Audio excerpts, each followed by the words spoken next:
Hi, everybody. I know you're not used to seeing me on screen. I'm Lynn Bowling. You see me behind the scenes for everything. I don't like to be on the camera very much. I let Andrea do that part. But my story with Andrea started with the death of my mother.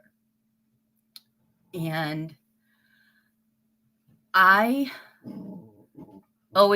knew I would be there for her, and I would do anything that she needed with the passing of her mother. So here I am. Please bear with me. This is the first time I've ever done anything like this. We're going to talk about near-death experiences tonight. And that might be, at first I got really concerned, is this tone deaf, knowing where Andrea's mother has just passed? But I talked with Jeff Turner, and I want to read a little bit of what he said to me. He said that he understood why I would be concerned, but he felt that it was 100% appropriate. And at the end of the day, it is truly representative of who Andrea is. And knowing her mother still is with us, just in another form, is one reason that she can bear this. So I experienced Jeff's near-death experience personally, but a lot of things come out of those experiences, and I want to give some comfort, maybe, to see what people who have experienced it, how they feel now after having gone through it, and how it's changed their lives, maybe their spirituality. So Jeff is going to tell his story, but first we're going to bring on Beth Wojiski, who's a really good friend of the show. Hello. Hello, Beth. And we're going to talk with Beth about her story of a near-death experience. And if you just want to introduce yourself, give a little bit about yourself. Sure. Yeah. So I live in North Carolina. I met Andrea back in, I want to say 2012 or 13 or something like that, like a long time ago, when she published the first book. And I had a near-death experience in 2006 from a medical misdiagnosis and a complete travesty that happened after that. But we can get into that later if we want to. But it really caused me to reevaluate my life and how I was viewing my life, how I was viewing me, how I was viewing the world around me. And it caused me to want to actually go for things, go for goals, have goals, do things. And so in 2018, after a lot of study and hard work, I launched my own business as an editor, which was a huge leap for me because I was so afraid of that before. I always think of things of before and after, so you may hear me use that terminology. So I launched my own business. I work with writers in the paranormal, cryptid, and the mind-body-spirit space. And I'm also a certified intuitive master practitioner, and I am a faculty member at the Intuition Lab. And it's just been such a fulfilling life since then, and I'm so grateful that I've had that second chance. I know, and we're grateful you got it too, because we really wouldn't have enjoy. known each other. I if know, I hadn't. I know. We've had so much fun, and yeah, and more fun to come. More fun to come. Definitely. Definitely. So, tell us a bit about what happened. Sure. In 2006, I had a slip and fall on some black ice, and I knew just intuitively and also just from the pain that I had broken an ankle, and I went to the ER, and it was a busy day. A lot of people were having accidents on ice that day. And they were rushed, and they just said, oh, we see evidence of a prior fracture, but nothing current. And they wrapped me up in an ace bandage, and they told me to put my leg up to stay off my feet for several days. But what nobody told me was that when you do that, you run the risk of developing a blood clot. And so I developed blood clots. Jeff's going to know this. Yeah. I developed blood clots in my right leg, the same leg that I had fractured. And it took several weeks to get the fracture properly diagnosed. But the weird part was that it took several weeks to get the blood clot diagnosed. Nobody would believe me. Nobody would listen to me. I had to fight every ounce of the way to just get anybody to take me seriously. I literally once had a doctor tell me, "Oh, you're a woman. Women swell." And I'm like, "I'm sorry, but my right leg is a balloon, and that really shouldn't be that way." No. So, yeah, that was not a fun time. So tired of that being brushed off as a woman. Being brushed off. Yeah. And the interesting thing about my experience is that the entire way, it was like there was this voice guiding me on what to do. And I personally believe that that was an angel. I mean, and people can have different beliefs. You can believe in guides or, ancestors or family or whoever are helping you, but that felt very much angelic to me. And I just kept being told what to do, what to say. And one morning I woke up after being sent home. They found the blood clot, but they sent me home, and that's not a standard protocol. As Jeff probably knows, you actually are immediately admitted if you have a blood clot, but I was not. And I woke up the next day unable to breathe. And my then husband drove me to the ER. We really should have called 911, right? But we weren't thinking clearly. We were very stressed out. Yeah. And the whole time, I'm on crutches because I have a broken leg, right? And so I'm crutching around. And they're making me, crutch over here to sign this paper and crutch over there to get this test done. And the whole time I can't breathe. And it just got to be too much to me. And I essentially suffocated. And then I went somewhere else, which we can talk about that. I don't know if you want to do medical first and somewhere else later or what, but. I'm really interested in where you went. Okay. And how you felt after you came back. Oh, that's complicated. I know it's really complicated. Yeah, but it is very complicated if issue. you could give us kind of a feel of sure, what you experienced. So when I suffocated, it was very painful. Okay. The first sensation that I had after, I lost consciousness, and then I wasn't there anymore. I was floating is the best way to put it. Mm-hmm. And I was in sort of darkness for a little bit, but then I ended up going through what looks like space. So it was kind of like stars and nebula and stuff like that. It was like I was floating through space, and the sensation was blissful. It was utter bliss. It was like my whole, I can't say body because my body wasn't there anymore, but my whole being was just overwhelmed with a feeling of bliss and that I was okay. And so the suffocating pain to just flooded with bliss. That. Okay. Yeah. And release and relief. And I'm expressing things in very human terms. It is impossible, I think, to express them in truly spiritual terms, like what your spirit, right. your true spirit is going through. Because I feel like we really are souls in a human body. We're not right. bodies with a soul. So it's hard for me to express this, but I try my best because we all have human brains and human vocal cords. And, mm-hmm. This is how we communicate here. But when you're there, that communication operates on a different level. And so I also felt a complete sensation of love. I knew I was loved. And I didn't have that voice with me anymore while I was there. Yeah. Okay. Not for a while. And it was just it was a knowingness of love, a knowingness right. of relief and bliss. And after I went through, and I don't know how much time passed on Earth, but it felt like a very long time there, I kind of went through like a portal. And when I got there through this portal, I heard music. And it was very beautiful, bright light.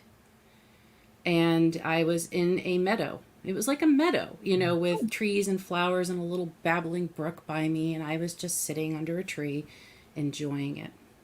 And in the distance, I could see buildings and people, but they were distant. And I realized, again, it was a knowingness that I couldn't go over there with them yet. So I was just hanging tight in this meadow, feeling all of the love and the bliss of the universe and of God. I'll use terminology like God, and of course everybody's experience is their own. Mm-hmm. But for me, it's God, and then eventually I heard the voice again, And it said, it's not your time. It's not your time. And so, but I was told to just kind of rest. Just take a rest, just chill out. I mean, they didn't use the terms chill out, but I was basically just chilling out. And the way that I see it now is I was just given a grand gift of an opportunity to avoid all of the stress, whatever my body was undergoing while they saved my life. I didn't have to be there for that. I checked out and I was given a break.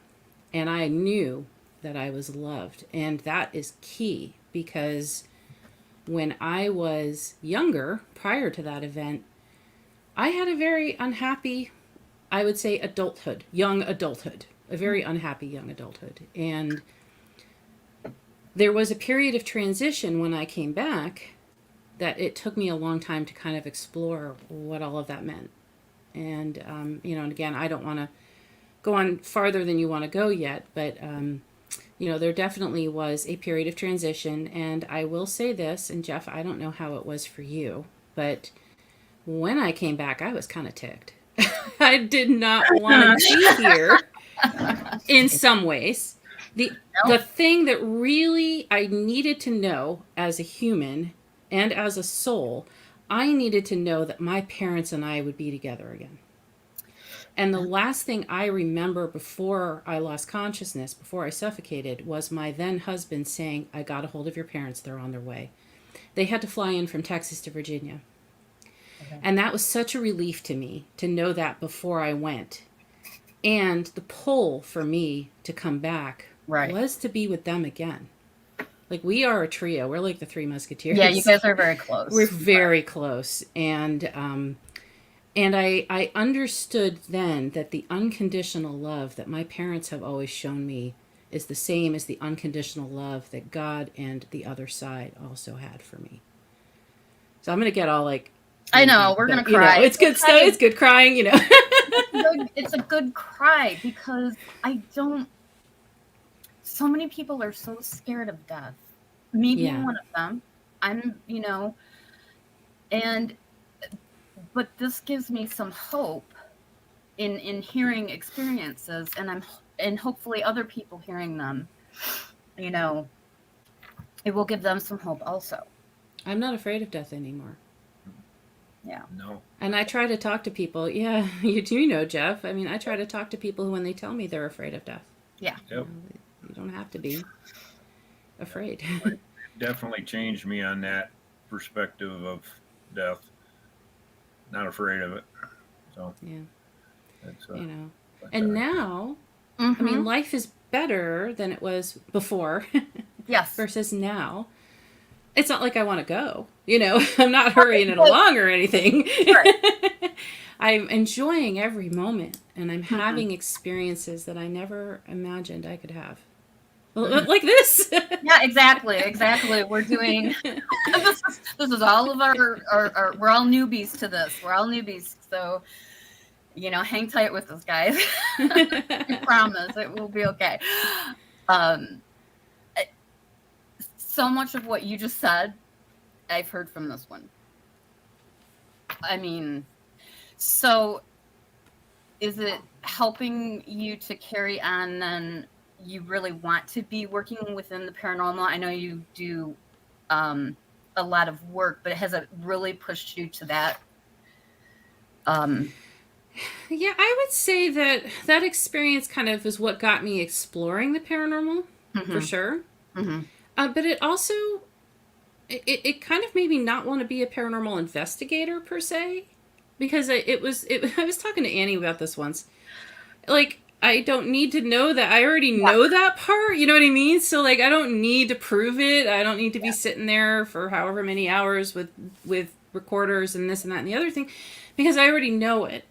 And so I actually very much appreciate the efforts that a lot of paranormal investigators put into trying to find answers. And I like to follow people who do that. But I decided that wasn't the right route for me. Instead, after a careful period of examination, you may know that I've been a musician my entire life. I have sung in large choirs. I've been a soloist. I've done piano, saxophone, guitar, bass guitar. Like, I've done everything. And, but singing has always been my biggest thing. And one of the things that really came out of this experience was being pulled, and I will say pulled, called to be a threshold singer. Because I'm not afraid of death, and I'm not afraid of speaking about death and all of the topics that are around. Explain to people what you mean by threshold singer. Sure, yeah, a threshold singer. This is really important. This is important in my life, and it's really kind of like what I feel is my life's mission and why I am still here. It took me a long time to find it, but it is what it is. I go into hospices with like 2 or 3 other people at a time, and I sit at the bedside, and we sit so that we're at heart level. We bring our own little stools that are like the perfect height to be around the person who's in the bed, and we sing to them on their deathbed. And if their family or their caregivers are in the room, we're singing for them too. And it's our, I sing through an international organization called the Threshold Choir. We have a local chapter here in the Myrtle Beach area called the Long Bay Threshold Singers. And while we are a larger group overall, so there's maybe 10 or 12 of us now, we cover a huge geographical area across the Carolinas on the coast. And it's only 2 or 3 of us, maybe 4 in a room at a time. And so we just kind of coordinate what hospices or what homes or what have you. And we go and we sing heart to heart to the person in the bed and their families and caregivers. That's amazing. That takes a lot. I didn't know that I could do it. Yeah. But it is really a calling because I can. And I think it has to be a calling for people to be able to do that. Because you see a lot, society here in America particularly, we're very death phobic. We don't like to speak about it. And it's not all bad and tears and awfulness. There are a lot of opportunities during those periods of transition for soul growth, for family growth, for relationships, for healing. And we see it all. Yeah. Yes. Yeah. Is there any other things that have come to light more since your experience, besides you finding this, the calling for singing and stuff? I would say I learned to trust myself more. I've learned how to be happy. Oh, good. I learned not to be afraid of my intuition. Because I've always been intuitive. I've always been an empath. I've always been a very strong physical intuitive. And also sometimes people come to talk to me. Family members and dreams. Sometimes I have dreams of people I don't know. Okay. And that always freaked me out when I was younger, before. But now, after, it doesn't. It's just all part of the natural order of things. And I've just learned to accept it. And in accepting myself, I was able to, I'm now able to live a life that's happier. Because I was always fighting against it when I was young, afraid people would think I was weird. And I was weird. Yeah. I was a goth and, until you get with this group of people, you think that you're weird. You're not. You're not. We're like more normal than what we think we are. Yeah. And intuition is just it's like your other 5 senses. Yeah.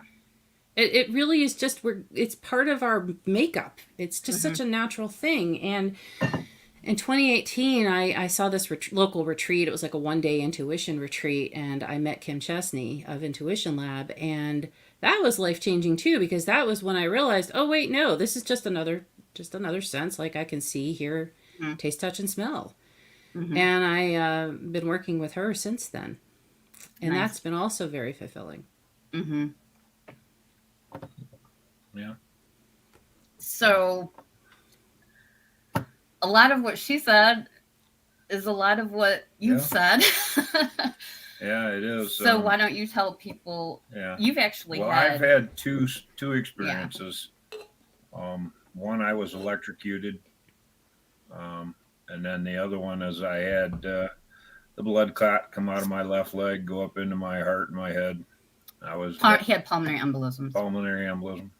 And was dead on the floor.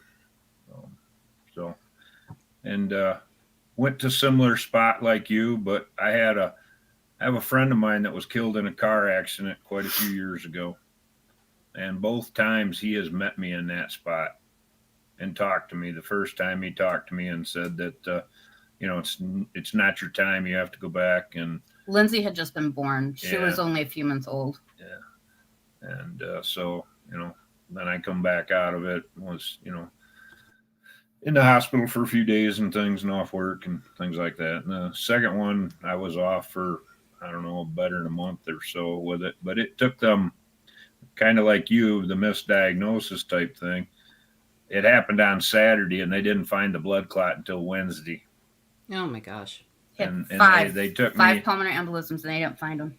they took and put me in a wheelchair, took me down for a chemical stress test, and sitting in the hallway, I passed out in the hallway, sitting up and stuff, and that. So I mean, it took them a while to find mine too. But what I've really noticed, like you, I'm not afraid of death anymore. It's really changed it. And as a younger person, I would, in my young teens and stuff, when I was real young, was definitely afraid of the dark, afraid of the dark side, everything and stuff. And it's really changed my, whole outlook on, that. And it's brought, kind of showed me some other things that have showed up, and things about being more, um, being able to tell how people are inside, um, and can, So do you think you're a little more intuitive to people? I guess that's what you want to call it. I'm sorry for the words. I No, don't honey, know how to do the words, yeah. but It sounds like you're sensitive to their energy. You can read the energy. yeah, I am, because he's become more I sensitive. mean, there's certain people that you can see in their face that there's, it's a hard word. It's a harsh word to use, but sometimes I can see people that have no soul, Yep. Oh, and Same. their whole, Really? their face, Absolutely. their eyes are dark. Their eyes are dark. Their face is blank. Mm-hmm. They're just not. They're functioning and walking around and things, but they're not really there. But and the other thing that's coming, it's getting a little more prevalent. But it's brought forth that I see what I call shadow people. Um, Sometimes they're really not a real full figure of a person or that. Um, but it also happens with animals and stuff. Um, as an example, the other day we were here, and Maisie was in the room, and she left and went out. And then the next thing you know, the door opened up, and I take it was my dog Max showed up. Little black spot come over and come Little over black by the monkey, bed yeah. and stuff. And then he turned around, went back out the door and stuff. So I mean, I've seen those kind of things, and I seem to accept things more than I used to. Um, More open to things. oh, definitely. I'm, you know, um, Some of that might come from being around Andrea too. There's that.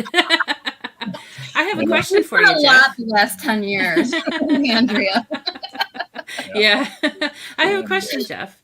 Would you say so? You've become more open, meaning you see things and you also accept that these things are real. But yeah. I'm curious because you mentioned the seeing people without souls. Do you feel that you've developed more discernment spiritually since that event? Discernment, you said?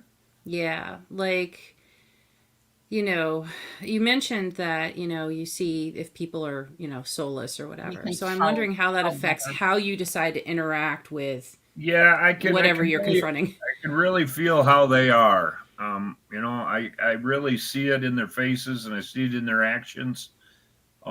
If you pay attention to the person that's talking to you and how they speak to you, how they act around you, whether they make eye contact with you, and all those kind of things, you can tell what kind of person is, or even if they want to be standing there talking to you.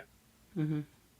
So I mean, I see a lot more of that I never had seen before, and sometimes I just read the person and I'll just say hi and walk away if I have to talk to them. I keep it short to the point and things like that.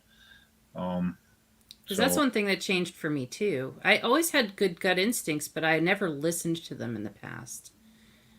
And then since now, since after, yeah, I feel like I just immediately can hone in on that, and it's like instant decision made about somebody and whether I'm going to have anything to do with them or get myself out of a situation, that kind of thing. But it also has made me, like I said, more accepting to people and different different things. So it's really changed a lot for me. So it was funny because when you said that you were ticked off, so I was not present for the first when he electrocuted himself. He did that at work, but jeez, yeah. But the pulmonary embolisms happened here at home.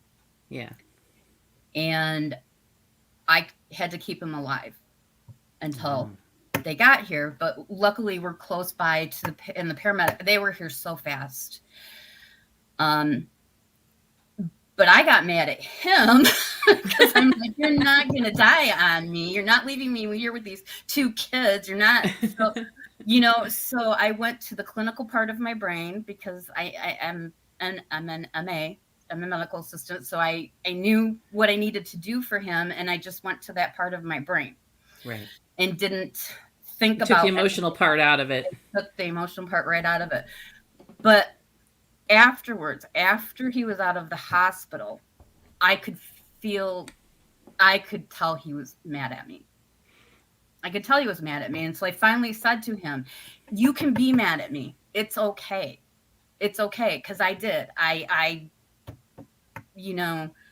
Well, you should say what Jim told you. Yeah. Well, like you see it, it's a beautiful place, it's really, but I didn't see a lot of things like you did with the buildings and the other things like that. It was more of this kind of like the sky and the clouds and things like that, more than that. And then my friend Jim, and I don't understand why it's always been Jim that's come to me, but he was my best friend, and there was 4 of us that grew up from elementary school all the way up, through high school and stuff and things. And he was the first one to go of us out of the group. But he basically told me, he says, you fulfilled what you needed to fulfill, and it's your choice now. If you want to stay. Oh, wow. And so is that why you were ticked at Lyn? Yeah. He was mad. Because she was pushing so hard because, I was comfortable. I was happy. There's no pain there. I wasn't happy in my life at home. It had nothing to do with not being happy with my life at home. It just was such a comfort and such a peaceful type of thing that, who wouldn't want to, be there. I mean, for me, there was no pain there because I was in great amounts of physical pain. I had pain in my ankle from being broken. I had pain in my leg, pain in my lungs. Yeah, emotional pain. Yeah, emotional. Yeah, that's big. I mean, when the pulmonary embolism hit, I was standing next to the door and I just got dizzy and I went to the ground and that was it. Yeah.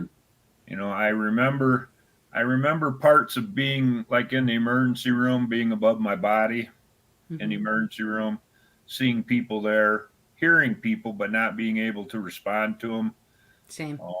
I know that they were using a sensitivity spike, as all I'm going to say, and they're pushing on your feet, pricking you to see if you react to them and stuff like that. And, wow. And things, but I didn't move or do any of that, type of thing. But it, so it changed a lot for me. Do you remember anything while at home, or did you not have any sense of your body until you got to the ER? I had sense of me in the ambulance going to the hospital, and then it kind of even before we got to the hospital, it was blank. It was dark. It was just nothing there until we got into the emergency room and stuff. Because there was a lot going on. Yeah. That's why Yeah. I always wondered I mean, if like you heard me yelling at you, doing the cardiac thumps, doing the CPR, so you don't remember any of that. At that point, after I got dizzy and went to the floor, I don't really remember anything until it was in the ambulance on the way to the hospital. Yeah. For me, it was sort of this long, prolonged suffocating thing. Yeah. Because they just kept having me doing things, and it was just got to be too much. And if you've ever like gone swimming and like gone underwater, you take a big breath and you hold your breath, and then your lungs start to burn, and then they really start to hurt, and you know I've got to get up. It was like that for me. No, mine hit me and more just I got dizzy and then it just blacked out. I just blacked out. It was that way. Now the first near death, because I was electrocuted, that was a lot of pain and everything going through all that until I got broke free from the electricity. And at that point I was not there anyways, Yeah. And that's when I went and saw. That's when you saw Jim. Yeah, the went first to the place time. and saw Jim the first place. So you've been there twice. So yeah. Wow. But I see a question in the chat that makes me want to ask Jeff a question, because it was I've had this question in my mind as Jeff's been talking. And the question in the chat was, do either of you feel like you're not supposed to be here after your near-death experience? And I'm curious, Jeff, did you have a period of transition? And of course you've had two of them, right? Did you have a period of transition between, you had the near-death experience, you're up there hanging out with Jim, and then you're back here. Was there anything weird about being back here for a while? No, other than me being mad. And then once Lyn and I talked it over and went through all that, no. I do sometimes feel I'm supposed to be somewhere else, but it's not anything that was a continual thing or anything I had to work through. It just was a feeling that came on and stuff like that, but it really, was not something I had to work through or anything. Okay. So, well, for me, Candace, to answer your question, not necessarily that I wasn't supposed to be here. I knew that I had a reason for still being here. I must. Like, that was the logical thought process that was going on in my head. Like, I must have a reason for being here because it was very clear I wasn't supposed to be there for much longer than I was, right? Right. But I didn't understand it. And my period of transition from dying to where I am today was really extensive. I went to counseling. I had a marriage bust up. And we're still friends. I mean, it was just, this kind of thing causes you to reevaluate everything.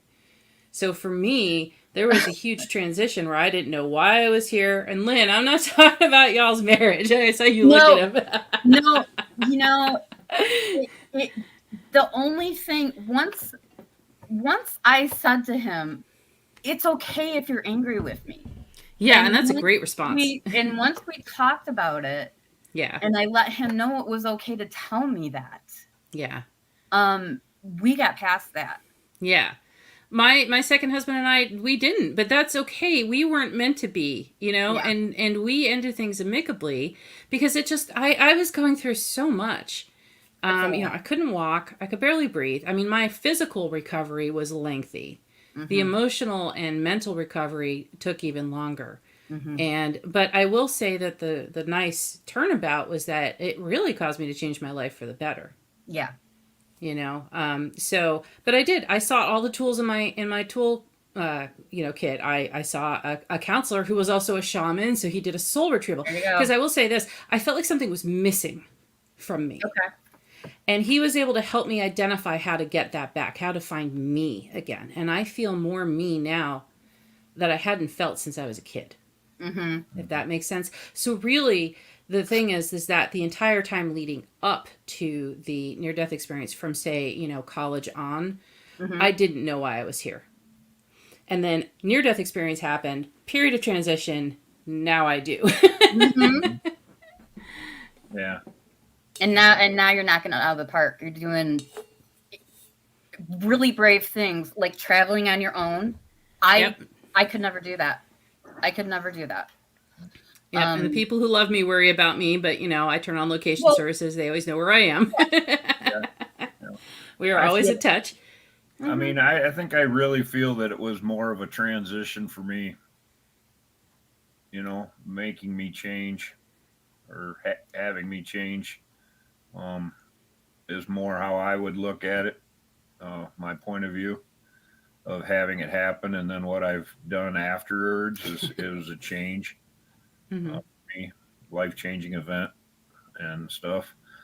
And I just to be part of it, I had complete confirmation of everything the first time I had Brian Danhausen. He's incredible. Do a reading on me. I've got my Brian painting back there. we have a collection. I have a collection of paintings from various intuitives over there. Yeah. He told me all about that person that's watching over me and that's always there, He described Jim was right in the painting too. Yep. I mean, He that's awesome. Painted that right in there. And we never met Brian. That was before we knew him. And we didn't even know Brian at that time, but actually, and then the second time we did one, he was right on everything that he talked about and showed us in the paintings and everything. Mm-hmm. It's just very remarkable how he is to be able to tell you about it and then explain it to you and everything and stuff. So, I mean, that was just a more confirmation for me, and it just helped me secure that, there's no need to be afraid of that and everything. So, but like I said, I don't understand why it was my friend, but I'm glad it happened. Well, I have a theory. What's your theory? I think Jim's a guide now. Probably. Jim was such a cool guy. Very great husband, great dad, great person in general. So yeah, he's his best friend. I mean, of course he still loves him. I mean, what have we learned all these years together that we've known each other, right? Love is ubiquitous. Love never ends. The universe runs on love. Yep. So it's not surprising to me that a friend who loves you met you on the other side twice. Yep. Twice. That's the part that was like. That's just you'd think maybe, I mean, I've always thought, well, maybe it would have been a grandparent or maybe, my parents or, something like that, but it wasn't. And, so. Yeah. Yeah. For me, I mean, I just say it was an angel. I mean, because I don't have a name. I don't know who they were. But that's okay too. It just felt very much like angelic presence. I mean, this voice telling me what to say to the doctors in the ER, like literally I'm just a mouthpiece for celestial, messaging saying, this is, you're going to, and I kept being told, you're going to be okay. Like it, I was told, walk slowly, no big breaths, no fast movements, take everything slow and gentle. You're going to be okay. It was like having a cheerleader constantly in my ear. And that's a good thing to have. Yeah. That's how how I take him telling me that I had done what I needed to do and that it was my choice. He said, but it's okay. But I wasn't done. It's okay. You weren't done, Lyn. Yeah, he put it as it's your choice and it's okay if you don't stay. He says it is perfectly okay. So it was the whole thing, and it just maybe it was somebody else, but they portrayed as my friend. What's your gut say? What do you think? I really think it's probably was him. There you go. I really do. Because I will say this, like soul energy doesn't lie. Mm-hmm. In my experience, soul energy, it's just like you were saying, like you could see soul energy in living human beings right now on this side. And on the other side, there's none of that. Mm-hmm. Not in that place. Yeah. At least that's a place of higher dimension, higher love. Right. Yeah. Right. Unconditional love. Mm-hmm. Yeah. And not that I'm a tracker or anything like that, but I mean I have some of the people that I have noticed that were really the darkest, I've kept kind of track on how their lives have went and stuff, and it's not been a good road for them. Yeah. And that's really Mm. unfortunate. Yeah. So, That's really unfortunate because there are always choices here. mhm. Mhm. We're here to have a human experience. Right. And We're this here is to a very learn. human experience. And I, Yeah. like you said, we're so afraid of death in the West.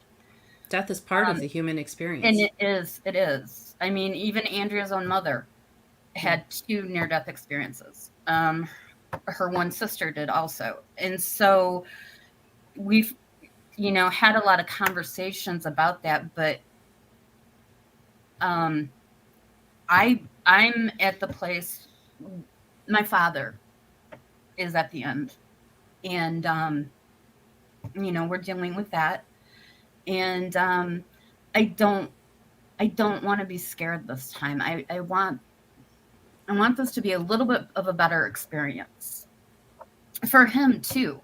Mm-hmm. He doesn't seem to be afraid, but I want to load my toolbox up with a little bit more to get through this part. Well, I'm always here for you.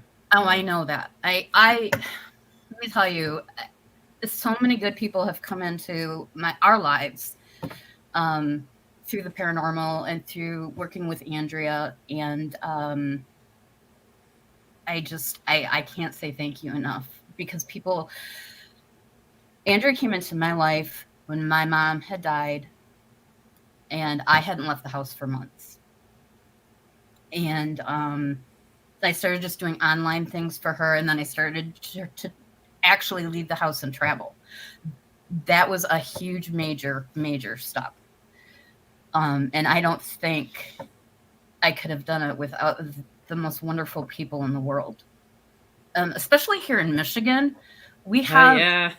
man. I wish I could bilocate to Michigan or have a transporter. I love coming there and being with all of you. Because all of my Michigan peeps. I'm looking at all my friends in chat, and it's like, I love all you guys. And Candace, by the way, you're supposed to still be here, so stop it.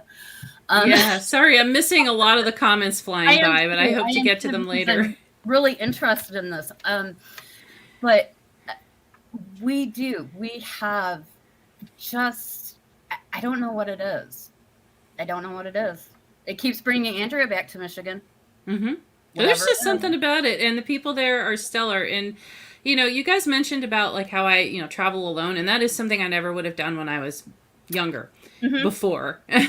But I will say that I am blessed to have good friends to meet up with. Like you met me at the airport, you rode with me in my rental car up to Houghton Lake, and we had a great girl party, and and that's all because of Annie. I've met you guys through her.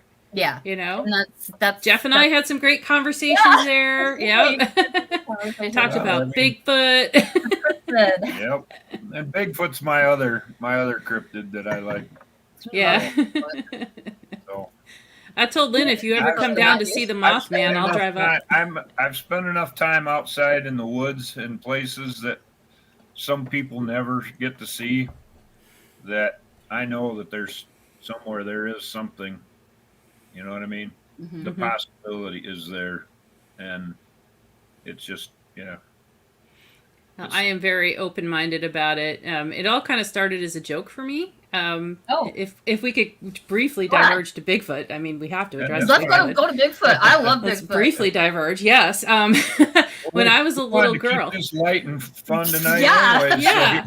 Well, here's a light and fun story. You guys are going to love this one. So when I was a very little girl, so I lived in one town in Connecticut. My grandparents lived in another town, and it was about like a 25-30 minute drive, if I recall, through kind of wooded areas. It ran along, the roads ran along a big piece of property that was owned by a local reservoir company, like a water company. And it was just, kind of boring for a little kid to be sitting in a car that long, and are we there yet? Are we there? So my dad, being brilliant, said, okay, Beth, and here's what I want you to do. I want you to look out the window, and I want you to let me know if you see Bigfoot. And he explained what Bigfoot was, And my little face was plastered to that window at like 4 years old or however old I was. the whole 30 minutes looking for Bigfoot. And it just kind of became a thing. And now it's a fun dad and daughter thing. We go on little mini adventures to cryptid conferences and see all my buddies there, and we have a good time. And it all started with that cute little story. Yeah. Jeff usually finds the Bigfoot people at the conventions and stuff. Yeah. Sometimes we're right next to them. I've edited a lot of books about Bigfoot. Yep. I was gonna say, and plus you've edited a lot of Bigfoot books now. Yeah. Okay, so we have like about 8 more minutes.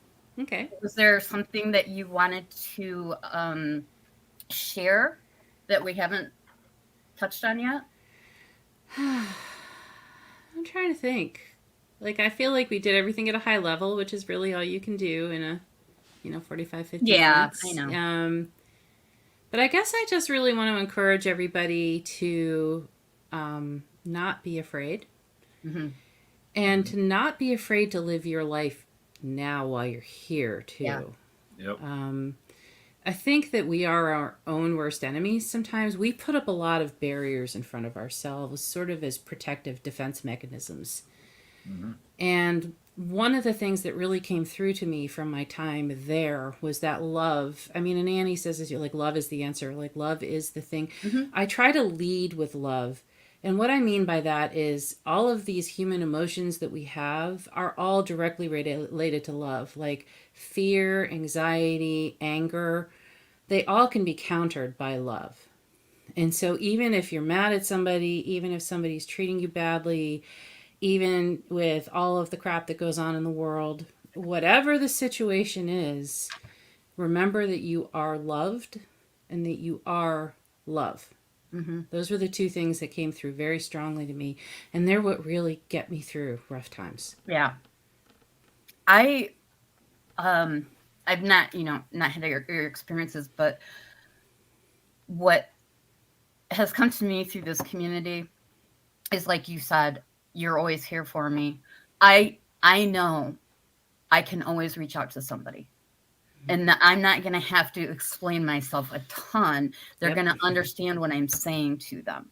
Yeah. That's what I absolutely love about all of the weirdos in my life. Because I don't have to explain a whole lot, and they get it.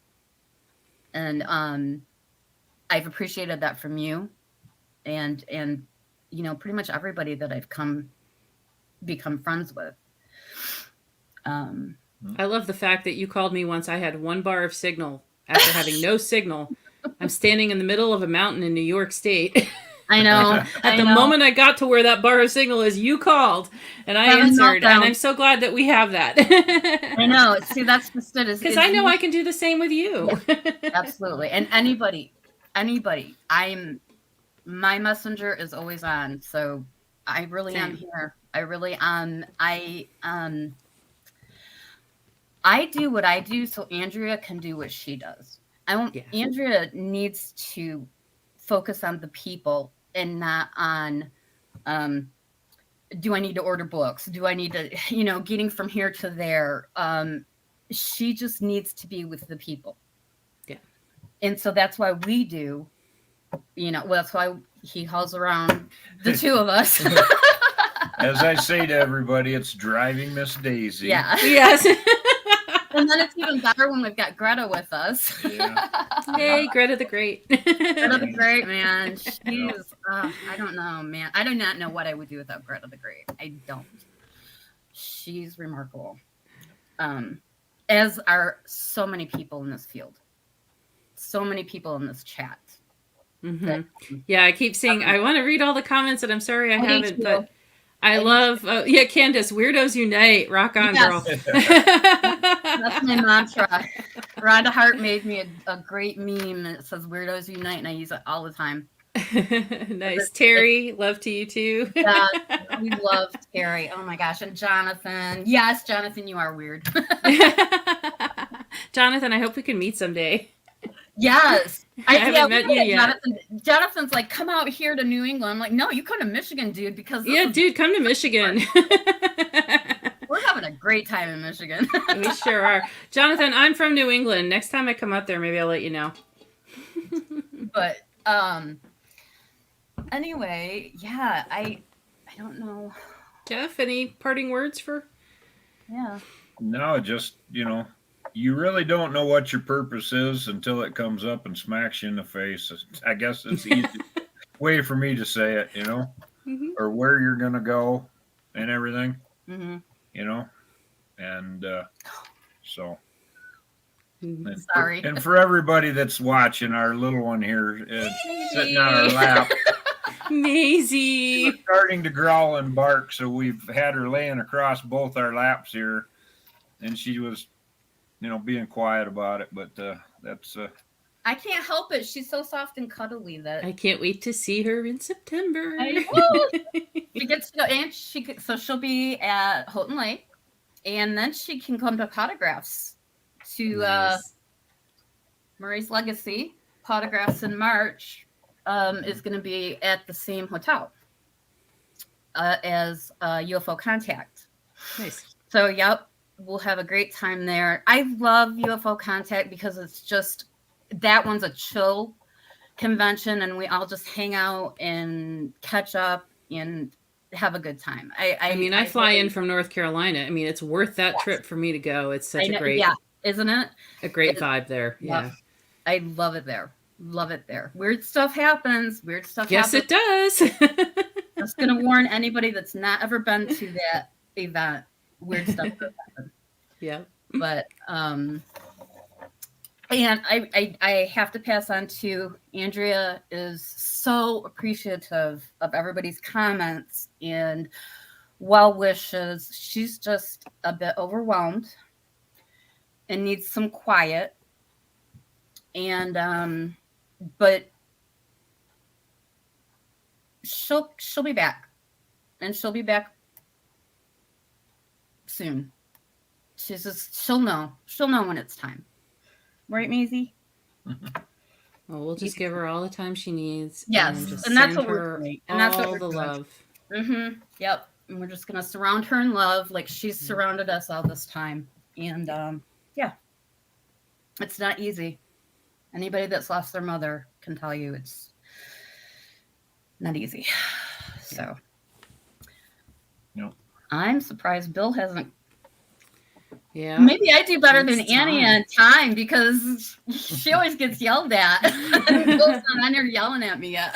Well, guys, I want to say I am very grateful to you for having me on tonight. I really appreciate it. It was just so fun. Jeff, it's nice to talk to you about this stuff since we have this in common too. Yeah. Yep. You guys have a lot in common. I know. You're going to have some good talks in September. Yeah. There's a lot of people that, that I've met that have it in common, and, apparently it's not that uncommon a thing to happen for people. No. And they all follow a very similar thing. I don't think we talk about it, That's probably it. Yeah, people, some people have it happen and it doesn't. Yeah, time to wrap. Yep, just saw that. Okay. Yeah, some people have it happen, but they're afraid to talk about it. They're afraid to open up about it and stuff. But yeah, I mean, it's like I said, part of me being mad was holding it inside until Lyn, Yep. and I worked it out. So I mean, it just is, a good experience. But like Bill said, we are taking a break next week because it's the 4th of July. So everybody have a wonderful 4th. We won't have a live show. And then who knows, 2 weeks from tonight, what we'll be doing. So just watch the space. We'll be back with something, try and get some different shows going and do some fun stuff too. So give Andrea a break. Yeah. So. Well, thank you guys so much. And thank you for coming. Thank everybody for watching. Yeah, thank you everybody for watching. I don't even know how to stop this. She was. Maisie, say bye.